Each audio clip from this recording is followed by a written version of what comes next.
বৃদ্ধাশ্রমে সবাই সমান, কলমে তাপসী নাহা দেব। আপনাদের ভালো লাগলে অবশ্যই কমেন্টস করবেন। মানদা, প্রিয়বালা, রমাকান্ত, আনন্দময়ী, ফরিদা, সুলোচনা রানী, অ্যান্টনি, জোসেফ সব একসাথে থাকে, গল্প করে, হাসি ঠাট্টা করে।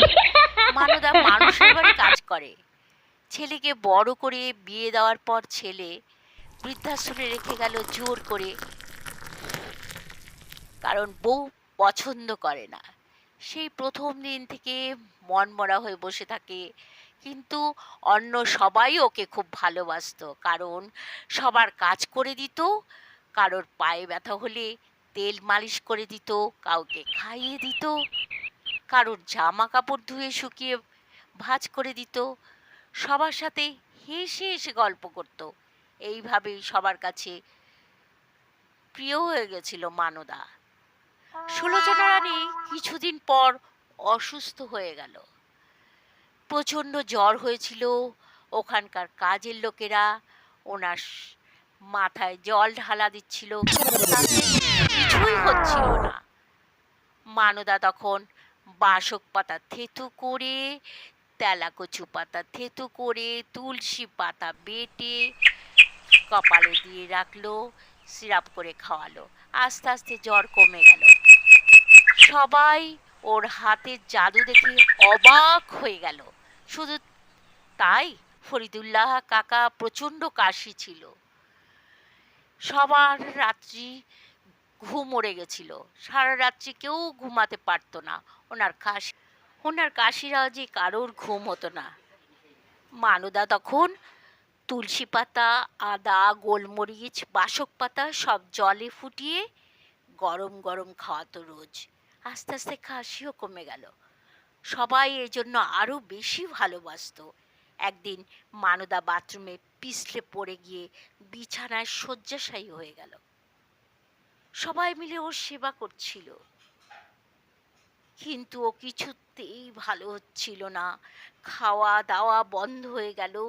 তখন মানদা ছেলের ফোন নাম্বার দিল, কিছু হলে জানানোর জন্য, ছেলেকে একবার দেখার জন্য। তখন ছেলে আশ্রমের লোকেরা ঠিক করলো সবাই মিলে ওর শ্রাদ্ধ শান্তি করবে। মরে গেল। রমাকান্ত দেখতে পেল ওর বিছানার নিচে প্রচুর টাকা পয়সা জমা করেছে। চিঠি লিখে গেছিল ছেলের নামে, ছেলেকে দেওয়ার জন্য। কিন্তু ছেলেকে দেবার জন্য শেষ টাকা পয়সা প্রচুর জমা রেখে গেল। ছেলের কাছে ফোন করলো, শ্রাদ্ধে আসবার নিমন্ত্রণ করলো সবাই মিলে, রিকোয়েস্ট করে ছেলেকে আসতে বলল। ছেলে এসে যা দেখলো সে তো অবাক, চোখে জল চলে এলো।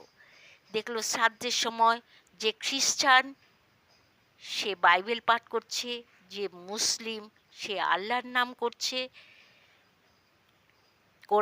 কোরআন পাঠ করছে, যে হিন্দু সে গীতা পাঠ করছে। সবাই মিলে কান্নাকাটি করছে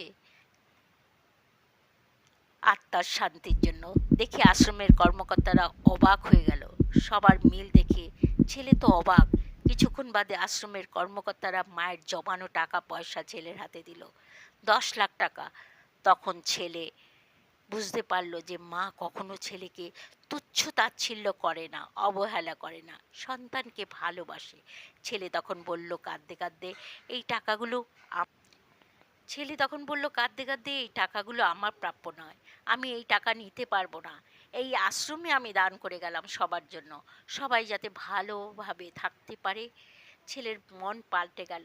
বাড়িতে গিয়ে ছেলে বউয়ের সাথে কথা বলে না, গোমরা হয়ে থাকতো, মনমরা হয়ে থাকতো।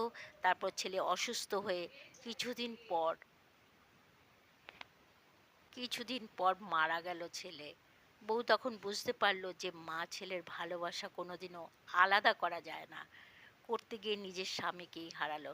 বৃদ্ধাশ্রমের কথাটা আমি লিখছিলাম, দেখুন কিভাবে সবাই সবার আপন হয়ে যায়। এখানে আমি তো তুলে ধরেছি, আপনাদের কেমন লাগে অবশ্যই জানাবেন। এটা আমার লেখা। আমি বৃদ্ধাশ্রমের এটা 2য় খণ্ড পাঠ করলাম। আপনাদের ভালো লাগলে অবশ্যই আপনারা মতামত প্রকাশ করবেন এবং সবাই লাইক করবেন, কমেন্টস করবেন, নতুনরা সাবস্ক্রাইব করবেন। ধন্যবাদ।